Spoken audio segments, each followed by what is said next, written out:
Each edge of the cube is increased by 40%।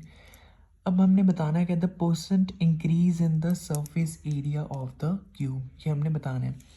एक cube है जिसका क्या है, ईच एज, हर एक एज क्या हो रहा है उसका क्यूब, उसका क्यूब का ईच एज क्या हो रहा है, इंक्रीज हो रहा है कितना, 40%। 40% इंक्रीज हो गया। अब उसने पूछा कितने परसेंट इंक्रीज हो रहा है उसके सरफेस एरिया ऑफ क्यूब में, कितना इंक्रीज हो रहा है, उसने ये पूछा है। सोल्यूशन में फर्स्टली लिखेंगे let edge of the cube be equal to a units. Units लिखना बहुत ज़रूरी है। सबसे पहले हमने फर्स्ट स्टेप में ये लाइन लिखनी है। सेकंड स्टेप में हम लिखेंगे कि इनिशियल जो सरफेस एरिया होगा, क्योंकि क्यूब का जो एज है, इनिशियल में क्या लिया, ए यूनिट्स लिए ना, तो उसका इनिशियल सरफेस एरिया जिसे हमने A1 कह रहे हैं अभी फ़िलहाल के लिए, वो क्या होगा, ए स्क्वेयर होगा। यूनिट स्क्वेयर भी लिखना ज़रूरी है। सो क्या होगा, initial surface area a square unit square, ये हमारा ये हो गया। अब आप लिखोगे now the edge of the cube increases by कितना, 40% है। उसने कहा ना ईच एज ऑफ क्यूब कितना इंक्रीज हो गया, 40%।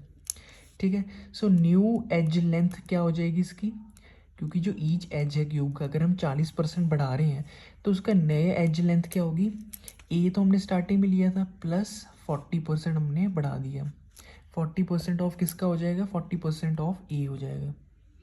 ठीक है, इसे हम सॉल्व करेंगे, कैसे करेंगे, ए प्लस 40% ऑफ ए मतलब 40/100 इंटू ए हो गया। 0 0 कैंसिल हो गया, 2 2 ज़ा 2 5 ज़ा।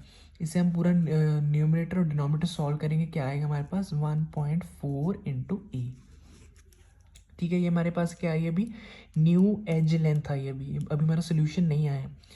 सो अब इसका अगर न्यू एज लेंथ आई है तो हम फाइनल जो हमारा सरफेस एरिया होगा जिसे हम A2 कह रहे हैं फिलहाल के लिए, वो क्या हो जाएगा, जो ये साइड आई है न्यू एज आई है इसका स्केयर, ये ऐसे सरफेस एरिया हम निकालते हैं ना। सो 1.4 ए का स्केयर क्या हो गया, 1.96 ए स्केयर यूनिट स्केयर हो गया। लेकिन हमें क्या चाहिए, हमें चाहिए कितने परसेंट बड़ा सरफेस एरिया। कहने का मतलब है कि परसेंटेज चेंज कितना हुआ।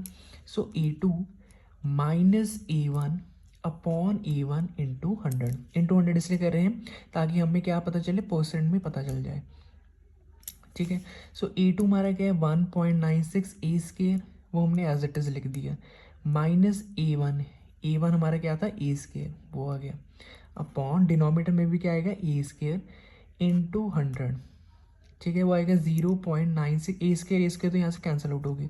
सो 0.96 into 100, so 96% is the final answer of this question.